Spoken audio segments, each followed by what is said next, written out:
Olá, muito boa noite. Hoje vamos falar da importância do sono na fertilidade e quem vai estar presente connosco vai ser a minha colega, a doutora Karina.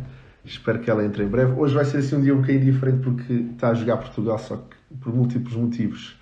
Só me apercebi mais tarde do jogo de Portugal e depois futebol não é assim, não sou um grande fã de futebol, mas acredito que mesmo que tenhamos menos visualizações, o live vai estar gravado, por isso podem depois, sempre que quiserem, ver, está bem? Vamos só aguardar um bocadinho que a Karina entre. Deixa ver. É a primeira vez que ela está a usar também a aplicação, já também como aconteceu com o Zé Pedro e com o Nuno Basílio.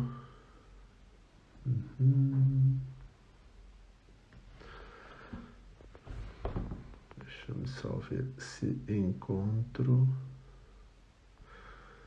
Acho que ainda não entrou. Já entrou. Espera lá. Agora aqui.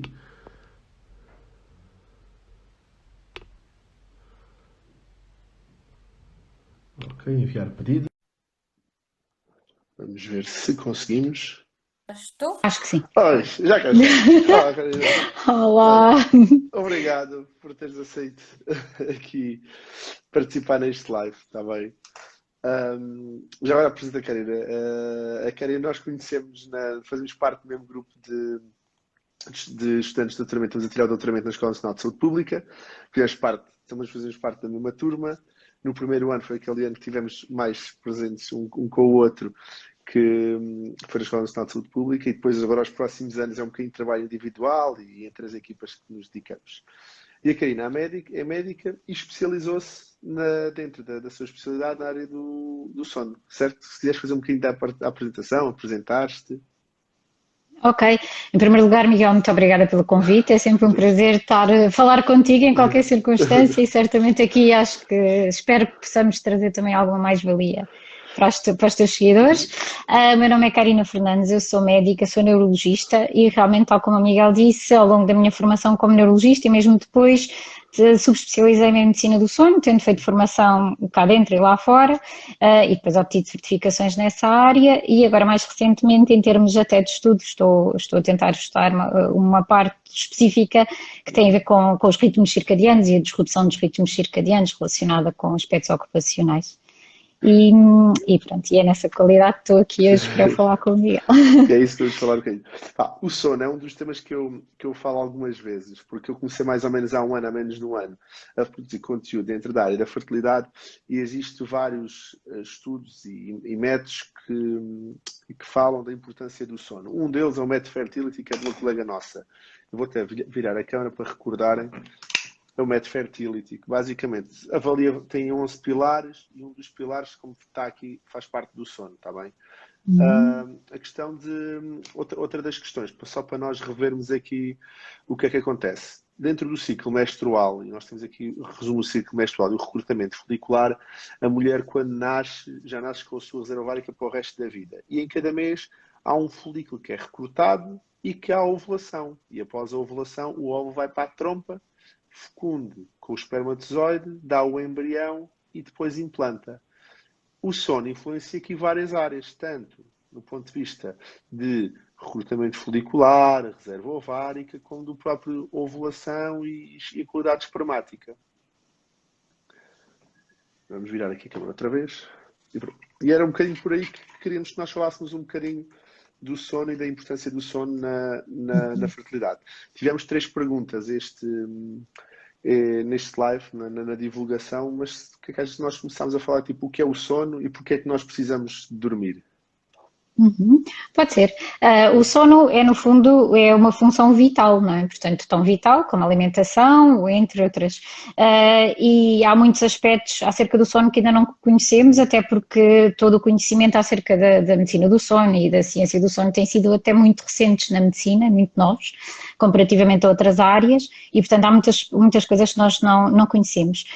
No entanto, aquilo que sabemos é que o sono é mesmo muito importante e essencial inclusivamente à nossa sobrevivência. Portanto, há várias funções vitais que são também reguladas pelo sono, na regulação das quais o sono também participa, como é o caso do metabolismo, da secreção e da regulação da secreção de várias hormonas, entre as quais as hormonas sexuais, mas não só, também hormonas relacionadas com o metabolismo, hormona de crescimento, o cortisol, e também é fundamental noutros aspectos que para mim também são muito caros e importantes, que têm a ver com a nossa aprendizagem, com regulação emocional. Portanto, para nós aprendermos e formarmos novas memórias, o sono é uma parte muito importante desse processo também. Portanto, parece que o sono é muito importante quer para o nosso corpo, quer para o nosso cérebro, e dependemos dele mesmo para a nossa sobrevivência. Uma das perguntas que foi feita é qual é o número de horas ideal de sono? E isso é igual para todas as pessoas, isso é igual para diferentes fases da vida? Não é igual para diferentes fases da vida, em geral, como nós também sabemos, não é? Portanto, as crianças mais pequenas necessitam de muito mais horas de sono, e os adolescentes também mais do que um adulto, e depois, a partir do momento que atingimos a idade adulta, aí sim o número de horas de sono que necessitamos acaba por ser bastante estável ao longo da vida. Existe alguma variação individual no número de horas que precisamos dormir, mas existe uma média, e aquilo que as sociedades internacionais de sono recomendam, que tem a ver com base nos estudos que existem, é que um adulto durma entre 7 a 9 horas por noite. E isto é realmente o número de horas-alvo. Depois sabemos que existem algumas pessoas que necessitam de um pouco mais e algumas pessoas que necessitam de menos e que até funcionam bem com menos, mas isto são as exceções e não a regra. É importante termos essa noção, não é? O que acontece nas pessoas que acham que dormem pouco e estão muito bem, algumas podem ser a exceção, mas a maioria delas estão numa situação de privação crónica de sono, à qual infelizmente já estão desensibilizadas. Boa. E outra das coisas que às vezes até mesmo em consulta, principalmente quando depois fazemos os tratamentos FIV, planeamos a transferência, as pessoas trabalham por turnos. Se há influência, dormir de noite, dormir de dia, eu acredito que haja, mas queria um bocadinho que falasse um bocadinho disso, e é um dos temas que nós até próprios já falámos quando nos conhecemos, da questão dos turnos. O trabalho por turnos é uma forma, no fundo, de disrupção do ritmo circadiano, ou seja, todos nós temos num ritmo biológico de cerca de 24 horas, que está programado no nosso cérebro e nas nossas células, através de uma maquinaria de genes, que são chamados genes relógio, que há uns anos para cá foram conhecidos e até sem falar mais disso, e realmente esse ritmo serve para nós estarmos adaptados ao nosso meio ambiente e podemos prever melhor as alterações.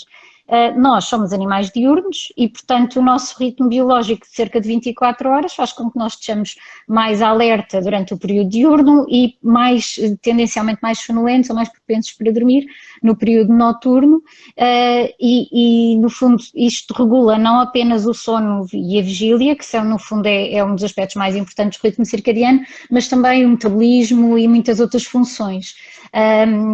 E o trabalho por turnos, infelizmente, no fundo interage negativamente com o nosso ritmo circadiano e faz com que as pessoas estejam acordadas numa hora em que fisiologicamente não estariam preparadas para tal, o que pode ter várias consequências. Não é apenas o trabalho por turnos, por exemplo, as pessoas que sofrem, por exemplo, as situações de jet lag, por exemplo, em que para alguns de nós pode ser só uma viagem de vez em quando, mas pensarmos, por exemplo, em tripulantes ou pilotos ou tripulantes de aeronaves, aí acabamos por ter uma situação também de disrupção de ritmo circadiano crónica.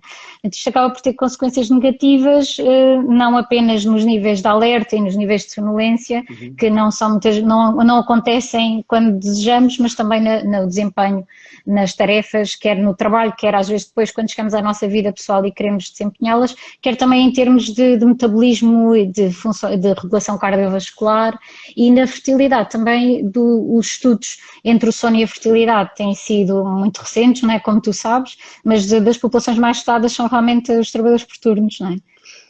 Uma das influências que falam, que alguma vez se tem a ver com as ovulações, temos maior probabilidade de ter ciclos anovulatórios dentro Uhum. do ciclo por turnos. A qualidade espermática não está assim tão bem clara, mas já há alguma evidência que também afeta, não Uhum. num ponto de vista crónico, esse tipo de circunstâncias. Outra das doenças que já claramente está descrito, por trabalho por turnos, às vezes são doenças sistémicas que podem surgir mais cedo, a hipertensão, os riscos cardiovasculares, que depois podemos ter também consequências nos nossos próprios tratamentos e na nossa abordagem. Exatamente, esta disrupção do ritmo circadiano, e muitas vezes nas pessoas com trabalhos por turnos não é só a disrupção do ritmo circadiano, também acabam por ter uma situação de privação crónica de sono em cima disso, porque quando tentam dormir fora da sua hora ideal para dormir nem sempre o conseguem, e portanto as duas coisas juntam-se e de facto este tipo de trabalhadores por turnos de forma crónica sobretudo acabam por, como tu disseste e muito bem, ter maior risco de obesidade, de hipertensão, problemas cardiovasculares, que também por si só também podem ter alguma influência na fertilidade, não é? Indiretamente. Há uma das coisas que me perguntam, principalmente quem trabalha por turnos, é se deve ficar de baixa ou não, por causa dos turnos. É sempre uma pergunta, e foi uma das perguntas que me fizeram e que fazem. Nós não conseguimos saber claramente que deve ficar de baixa, senão existem muitos trabalhos, principalmente enfermeiros, pilotos, pessoas que trabalham na área da segurança, e que trabalham em aeroportos, não têm as horas de sono normais como pessoa tradicional. E agora, será que daí há vantagens ou não de ficar em casa porque trabalham por turnos ou porque têm horários desfasados? Nós não sabemos claramente se conseguimos fazer isso. Eu às vezes tento explicar isso e que há várias influências e às vezes essa pode ser um pequeno fator, mas depois há todo o outro que pode ter muito mais impacto. É verdade, isso é uma questão muito complicada, não é? Porque não se coloca, eu não estou tão dentro da fertilidade, não trabalho diretamente com essa área, mas trabalho com trabalhadores por turnos em termos de consultas de sono e também se coloca essa questão noutras circunstâncias. É uma pergunta difícil, não é? Primeiro porque os estudos que falam destas consequências para a fertilidade de trabalho por turnos são muito ainda ou melhor, ainda são iniciais, estabeleceres uma causalidade isolada do trabalho por turnos versus outras influências ou um conjunto de influências, como tu disseste, é difícil. E por outro lado, infelizmente, hoje em dia, idealmente o trabalho por turnos não devia existir, ponto final, não é? Por todas as consequências negativas que tem, mas se calhar não é uma coisa realista pensar isso e aí entramos de, ok, todas as possíveis associações negativas de trabalho por turnos, tivemos que tirar toda a gente do seu local de trabalho, provavelmente não ficava lá quase ninguém disponível para o fazer, é muito difícil. No entanto, isso não quer dizer que essas pessoas não sejam alvo de uma monitorização mais apertada ou não possam ser ensinadas ou vigiadas ou ir a uma consulta de sono em casos em que realmente existam queixas, de forma a conseguirem gerir melhor os seus hábitos e os seus horários ou eventualmente tratar alguma situação que possa ser tratada. Portanto, entre tirá-las da situação e tentar gerir melhor a situação, também existem várias coisas que podem ser feitas. Sim. Nós próprios trabalhamos por turnos, os 24 horas de urgência, 12 horas mais 12 horas de dia, 12 horas de noite, Exato. e isso aí influencia. Existe outro tema que é um bocadinho controverso, e agora entramos em temas controversos, que tem a questão da suplementação hormonal. Há uma hormona, que é a hormona do sono, e que eu falo muitas vezes aqui da suplementação. Eu não sou assim o maior defensor da suplementação, e as pessoas já sabem, mas perguntam-me a questão da hormona do sono e a suplementação com a hormona do sono melatonina, se faz vantagens ou não. Queria que falasses um bocadinho sobre isto. Qual é a tua opinião sobre isso? O que é que já leste? E não tanto na área da fertilidade, porque provavelmente há muito mais suplementação de outras áreas, mas qual é a tua opinião sobre a hormona do sono em si? Ok, estamos a falar especificamente da melatonina. Sim, eu nisto estou na tua equipa de sermos mais cautelosos que os suplementos. Primeiro porque os suplementos em si, em termos de regulação, não é? Em termos de produção e etc., não são tão regulados como um fármaco e muitas vezes não sabemos o que é que, exatamente ao certo, o que é que está e em que quantidades e se o rótulo é tão fiável assim. Não é? Por outro lado, e mais importante ainda, a melatonina é produzida numa glândula, não é? Por informação do ritmo circadiano e pode ser útil para nos ajudar a tratar perturbações do ritmo circadiano e nesse aspecto pode ser útil.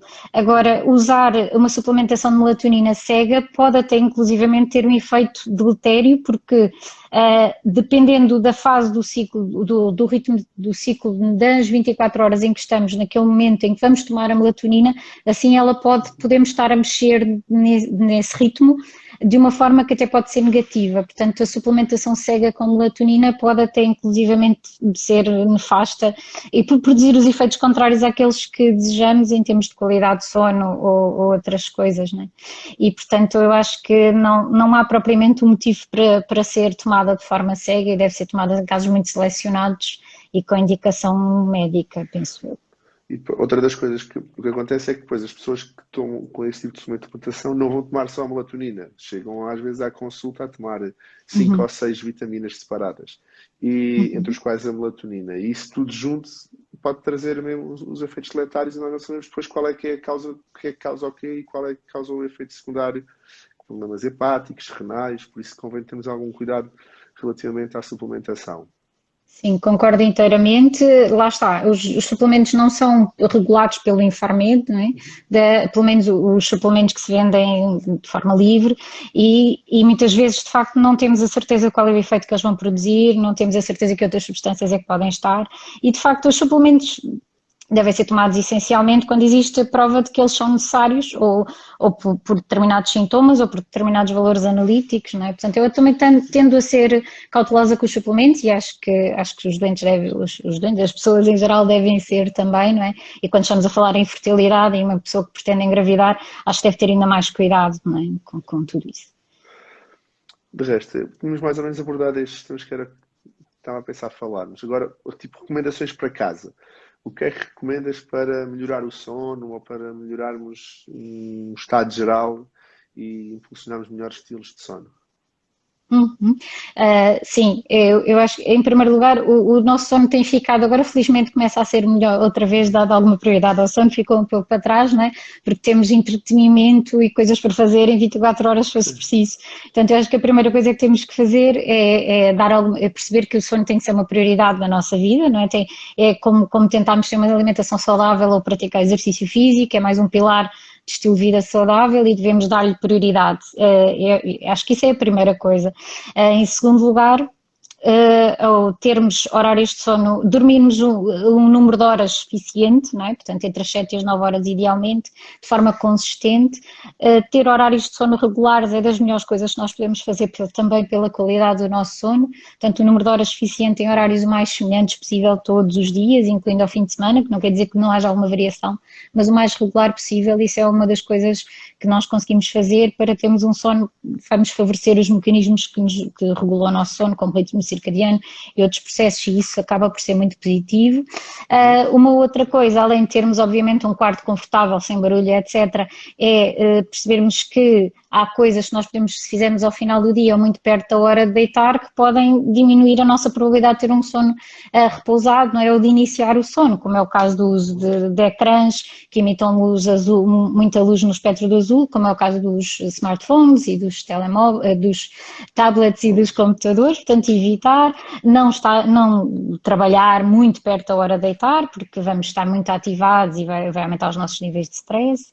Tentarmos ter atividades relaxantes junto à hora de deitar e, no fundo, preparar o nosso descanso. A partir de certa hora, prepararmos, no fundo, começarmos a reduzir a nossa velocidade mental, não é? No fundo, Sim. e de forma a que o nosso cérebro tenha as condições ideais para iniciar o sono. A prática de exercício físico, além de todos os outros benefícios que tem, também é uma coisa que podemos fazer, que está mais do que provado que beneficia a qualidade do nosso sono.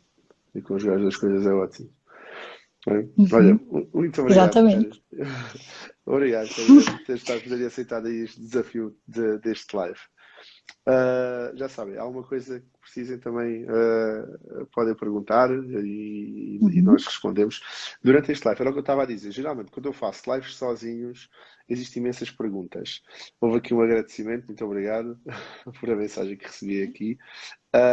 As perguntas ainda não tivemos nenhumas. As perguntas que nós tivemos foram aquelas que nós abordámos ao longo do live, que foi as horas de sono, o trabalho por turnos e se devemos ou não fazer suplementação. Foram as perguntas que nós tivemos e pronto. De resto, acho que não tenho mais nada a acrescentar. Achas que falta alguma coisa, Karina? Acho que ficamos com as mensagens de dar prioridade ao sono e estratégias para ter um sono mais saudável. Muito obrigada pelo convite, Miguel. E Obrigado, Karina. podemos responder às perguntas se quiserem depois deixar nos Mais tarde. comentários. É, Podemos exatamente. futuramente responder. Obrigado, Obrigada. Karina. Obrigado. Adeus. Boa semana. Obrigada. Tchau. Obrigado. Obrigada Obrigado. igualmente. Obrigado. Pronto. Olha, obrigado a todos por estarem presentes. Sei que hoje foi assim menos pessoas no direto em si, mas vai estar presente, vai estar gravado no Instagram. Por isso, alguma dúvida que tenham, enviem mensagem, estão à vontade. Vivam a vida com fertilidade e uma boa semana a todos. Está bem? A importância do sono para a fertilidade. Boa noite.